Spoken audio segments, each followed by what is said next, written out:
नमस्कार। Welcome to channel of Rajit classes. आज हम सेकेंड लेक्चर के अंदर हम हमारा डेटा एनालिसिस टेक्निक्स के बारे में डिस्कस करेंगे। तो ये इसमें आज हम डिस्कस करेंगे understanding of financial data. Last lecture में हमने सिर्फ डेटा क्या होता है, वो किस तरह से डिवाइड किया जाता है, वो देखा था। इस बार हम देखेंगे फाइनेंशियल डेटा के बारे में। ओके, तो financial data is refers to any information related the financial performance of the company, या कोई ऑर्गेनाइजेशन हो या कोई बंदा हो, इंडिविजुअल, इन सब के फाइनेंशियल डेटा लिखे जाते हैं। उसमें wide range of data points मिल जाते हैं, जैसे कि उसकी इनकम कितनी है, उसके एक्सपेंस कितना है, फ़ायदा कितना हुआ है, उसकी एसेट्स कितनी है, उसकी जिम्मेदारी यानी लायबिलिटीज़ क्या है, उसका कैश फ्लो कैसा है। ओके, और ये सारे मेरिट्स के हिसाब से उसको देखा जाता है। फाइनेंशियल मेरिट्स होते हैं वो सारे। Data is crucial और evaluating the financial health of and stability of the entity। ये क्रूशियल होता है, बहुत इंपॉर्टेंट होता है। क्रूशियल का मतलब होता है इंपॉर्टेंट, और उसको एवेल्युएट कर सके फाइनेंशियल हेल्थ, जिससे कि उसकी फाइनेंशियल हेल्थ पता चलेगी। ओके, और स्टेबिलिटी क्या है उसके बारे में वो पता चलेगी। एंड इन्वेस्टमेंट डिसीजंस ले सकते हो इसके हिसाब है, जैसे कि कोई भी कंपनी का डेटा आपने ले लिया और उसमें आपको पैसा लगाना चाहिए नहीं लगाना चाहिए, तो उसके फाइनेंशियल डेटा के बेस पे आप लगा सकते हो। वो दूसरा होता है ascertaining then creditworthiness. Bank generally use करती है कि उसको किसकी कितनी क्रेडिट है, यानी उसे इसकी रेवेन्यू देखी जाती है कि भी पिछले साल में उससे कितना कमाया है, उसकी रेवेन्यू क्या थी, उसके खर्चे कितने थे, उसका कम प्रॉफिट कितना है। ओके, तो इसके हिसाब से उसकी क्रेडिट डिसाइड की जाती है कि उसको लोन मिल सकता है नहीं मिल सकता है, ये सारा डेटा होता है। उसके बाद होता है and conducting the financial analysis, आप उसको एनालाइज भी कर सकते हो। Okay, so financial data it's fall into the several category. पहली कैटेगरी आती है based on nature. So the यहाँ पे होता है data can be both quantitative या फिर क्वालिटेटिव, दोनों डेटा हो सकता है, यानी संख्यात्मक गुणात्मक दोनों हो सकते हैं।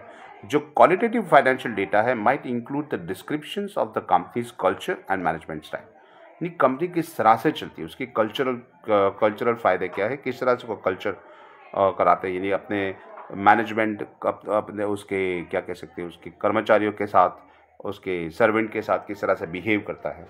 जबकि क्वांटिटेटिव डेटा जो होता है वो न्यूमेरिकल मेजरमेंट होता है, जैसे कि उसका प्रॉफिट कितना है, उसका रेवेन्यू कितना है, उसके खर्चे कितने हैं। ओके, सो यहाँ क्वांटिटेटिव और क्वालिटेटिव दोनों डेटा लिखे जाते हैं। दूसरा होता है कहाँ से कलेक्ट किया है, based on collection. So it can be both the primary, आप खुद भी कर सकते हो, या सेकेंडरी किसी और का जो डेटा कलेक्ट किया वो होगा। जो फाइनेंशियल डेटा प्राइमरी डेटा है would be collected directly from the financial statement. आप फाइनेंशियल स्टेटमेंट से डायरेक्ट ले सकते हो, उसके रिपोर्ट्स के हिसाब से वो ट्रांजेक्शन ऑफ द कंपनी के इटसेल्फ देख सकते हैं। जबकि सेकेंडरी डेटा जो होता है might include the market research report या इंडस्ट्रियल एनालिसिस या इकोनॉमिक इंडिकेटर्स के हिसाब से ले सकता है। उसके बाद होता है स्केल ऑफ मेजरमेंट, कैसे मापा गया है। सो financial data often falls into the interval और द रेशियो स्केल कैटेगरी, यानी एक 2024 से 2025 के अंदर कितना बढ़ गया या फिर कम हो गया, ये होता है स्केल ऑफ पेमेंट। उसमें रेवेन्यू बढ़ी, एक्सपेंसेस बढ़ा या कम हो गया, असेट्स एंड लायबिलिटीज में क्या चेंजेस आए। Okay, profit examples of the finance उसका रेशियो निकाला जाता है। जैसे कि 2024 में किसी कंपनी का प्रॉफिट रेशियो था 20%। ओके, और 2025 में कंपनी का अभी ग्रॉस प्रॉफिट रेशियो है 30%। तो आप कह सकते हो कि ये दो स्टडी करने के बाद कि आपको पता चल जाएगा कि भाई स्केल ऑफ मेजरमेंट के हिसाब से आपने ईयर बेस के ऊपर कैलकुलेशन किया, कंपनी का परफॉर्मेंस पता चल जाएगा। उसके बाद तो यूजेस, आप उससे किस तरह से यूज़ किया जाता है, दैट इज़ वो रॉ डेटा है या फिर प्रोसेस डेटा है। So raw financial data might include the individual transactions or entries of the financial statements, और प्रोसेस फाइनेंशियल डेटा होगा वो एग्रीगेट फाइनेंशियल स्टेटमेंट से, फाइनेंशियल रेशियो से, फाइनेंशियल मॉडल से यूज़ किया जा सकता है। अच्छा, टाइम डायमेंशन देखा रहता है कि कौन से कहाँ से लिया है आपने। सो क्रॉस सेक्शनल है या फिर टाइम सीरीज डेटा है, और या फिर पैनल डेटा है, यानी दोनों का कॉम्बिनेशन है। वो आपको देखना पड़ेगा कि वो किस तरह से डेटा आपके पास है। Cross section for financial data might include the financial snapshot of the multiple companies at the specific point of time, यानी कोई पर्टिकुलर पॉइंट ऑफ टाइम, यानी कि जैसे कि हम बताएं कि जून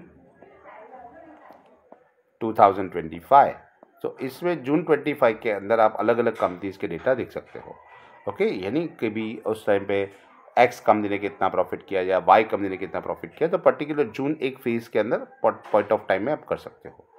जबकि टाइम सीरीज डेटा होता है एक ही कंपनी का हम डेटा जो करेंगे कि 2001 से कंपनी है और 2001 से 2010 के बीच में उस कंपनी का कितना ग्रोथ था, 2010 से 2020 के बीच में कंपनी का कितना ग्रोथ था। ओके, ये होता है आपका data, that is financial data might include the historical financial data of the single company over a time. और जो पैनल डेटा है तो पता ही है, दोनों होता है, tracking of financial performance of the multiple companies over a time. So ये हो गया आपका अलग अलग डायमेंशन से। अच्छा, बात करते हैं नेक्स्ट टॉपिक जो हमारे पास है, scope and sources of financial data. Financial data के सोर्सेस क्या होता है, उसकी स्कोप क्या होता है।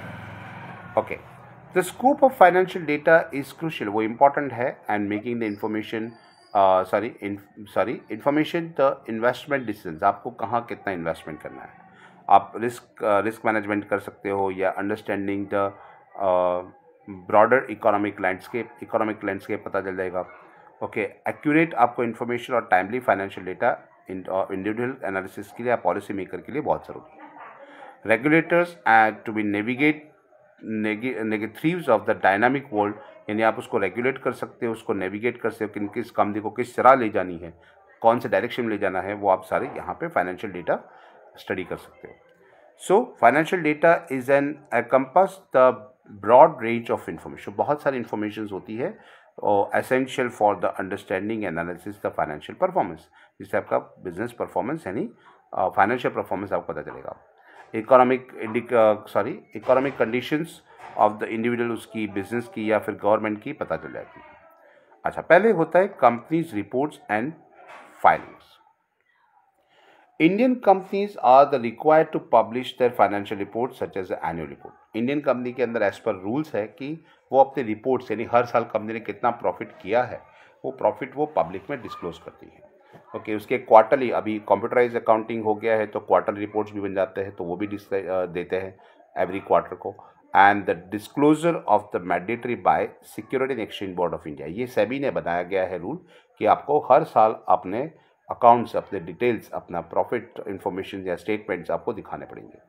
And this reports are to be available on the website and of the National Stock Exchange of India, NSE के ऊपर मिल जाएगा, या फिर बॉम्बे स्टॉक एक्सचेंज BSE के ऊपर भी मिल जाएगा। ओके, या सेबी के थ्रू सेबी पोर्टल। दूसरा होता है stock exchange. The National Stock exchange data that is NSE and the Bombay stock exchange that is BSE, real time data of the stock prices, कि आज सुबह 10 बजे कितनी प्राइस है ये स्टॉक की, वो पता चलेगी, और 10:05 पे भी क्या प्राइस हुई वो भी आपको दिखाएगी। सो ट्रेडिंग वॉल्यूम्स है, कितने लोग खरीद रहे हैं, कितना लोग बेच रहे हैं, मार्केट इन्फॉर्मेशंस और specific to the Indian stock market के बारे में ये इन्फॉर्मेशन दी जाती है। तीसरी इन्फॉर्मेशन हमें मिलती है रेगुलेटरी अथॉरिटीज़।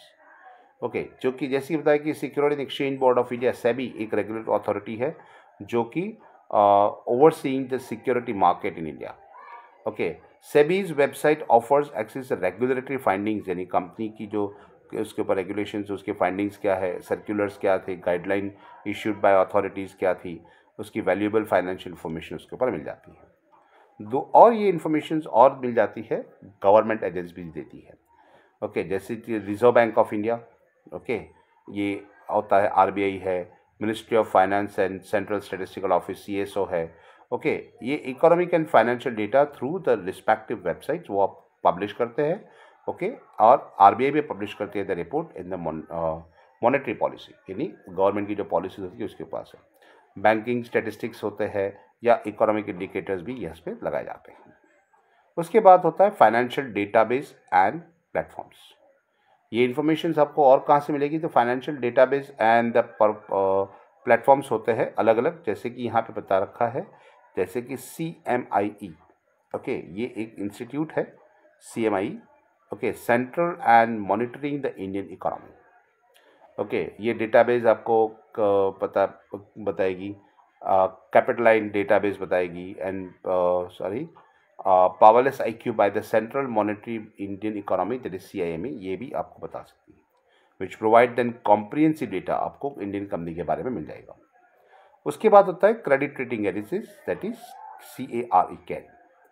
सो यहाँ पे है क्रिसिल और ICRA या फिर केयर, ये रेटिंग स्केल होता है, यानी ये लोग रेटिंग देते हैं कंपनीज को या फिर इंडिविजुअल को या फर्म्स को रेटिंग दिया जाता है. Okay, and might the research reports of the Indian companies and financial instruments, and these reports often insight into the creditworthiness of and financial health of the Indian entities. यानी ये ICRA के हिसाब से या क्रिसिल के हिसाब से आप देख सकते हो कि उसकी फाइनेंशियल हेल्थ पता कैसे चलेगी. ओके, उसके बाद होता है financial news outlet. So financial news outlet होता है जैसे CNBC है, TV18 है, इकोनॉमिक टाइम्स है, यानी न्यूज़पेपर है, और टीवी मीडिया जो होता है उसके हिसाब से आपको पता चलता है. सो business standard provide the real time updates, उसके एनालिसिस बताते हैं, और यहाँ पे बताया commentary on the Indian financial market के बारे में, यानी एक्सपर्ट्स की राय देखी जाती है, और ये न्यूज़ आउटलेट्स के हिसाब से आपको इन्फॉर्मेशन मिलता है. गवर्नमेंट भी पब्लिश करते हैं ये डेटा. गवर्नमेंट क्या होता है पब्लिकेशन पे, जैसे कि इकोनॉमिक सर्वे होता है, यूनियन बजट होता है, ओके, जिसके अंदर कंट्री की इकोनॉमिक पॉलिसीज़ या कंपनी का फिजिकल आउटलुक यानी पैसों के रिलेटेड, या कंपनी का ग्रोथ प्रोजेक्शन यानी कंपनी या फिर इकोनॉमी किस डायरेक्शन में जा रही है, जैसे कि इंडिया का ग्रोथ रेट कितना है, 2024 में कितना था, 2026 में कितना होगा, इसके प्रोजेक्शंस कह सकते हैं कि फ्यूचर के लिए वो प्रेडिक्ट करेंगे, इट्स कॉल्ड ग्रोथ प्रोजेक्शंस. उसके बाद होता है industrial reports and publications. Particular एक इंडस्ट्री होगी जिसके अंदर बहुत सारी कंपनीज होती है, कि हम बात करें फार्मास्यूटिकल्स, यानी कि जो दवाई बनाती है कंपनीज होती है, उनकी पूरी एक इंडस्ट्री होती है, उनके रिपोर्ट्स नहीं आएगी, जिसके अंदर जितनी भी कंपनीज होगी, ओके, तो फार्मास्यूटिकल कंपनीज होगी, तो हर एक कंपनी के बारे में डिटेल्स उसके अंदर वो रिपोर्ट में बनाया जाता है.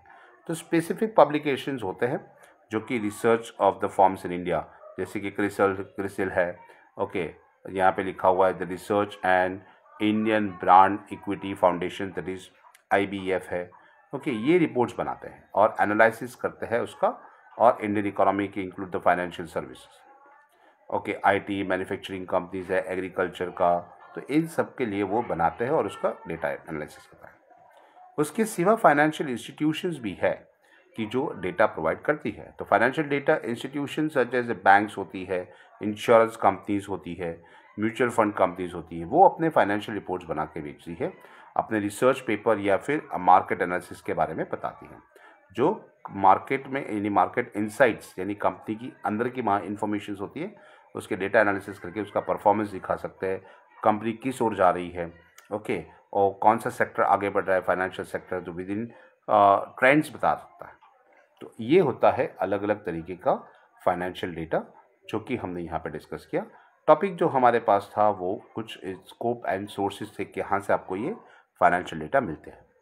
ओके, नेक्स्ट टॉपिक जो है वो हम नेक्स्ट लेक्चर में डिस्कस करेंगे, जो कि टॉपिक हमारा है role of the financial data analysis. Okay, और प्लानिंग एंड डिसीजन मेकिंग, किस तरह से उसमें आप प्लानिंग कर सकते हो, किस तरह से डिसीजन मेकिंग करते हो. तो मिलते हैं नेक्स्ट लेक्चर में. Have a good day.